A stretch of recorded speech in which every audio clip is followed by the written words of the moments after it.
হরে কৃষ্ণ।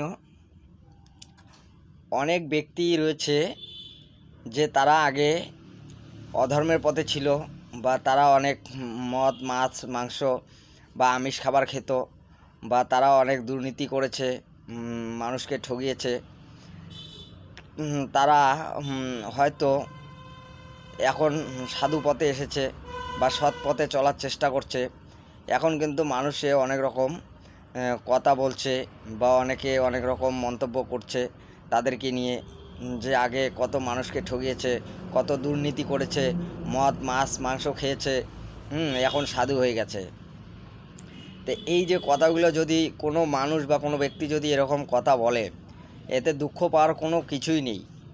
কারণটা হচ্ছে, অসৎ পথ থেকে যে আপনি সরে সৎ পথে এসেছেন, এতেই কিন্তু ভগবান আপনার উপর খুশি।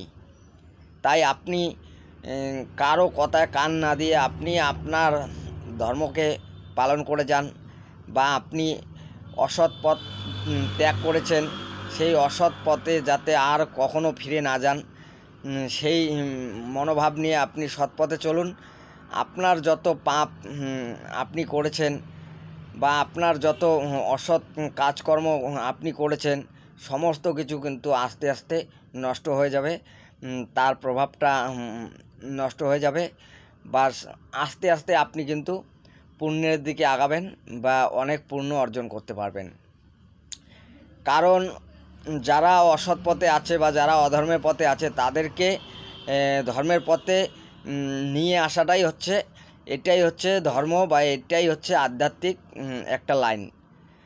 যারা অসৎ কাজকর্মের সাথে যুক্ত আছে, তাদেরকেই সৎ পথে ফিরিয়ে নিয়ে আসা, এটাই হচ্ছে ধর্মের কিন্তু কর্তব্য। তাই আমি বলবো যে আপনি কারো কথায় কান দেবেন না।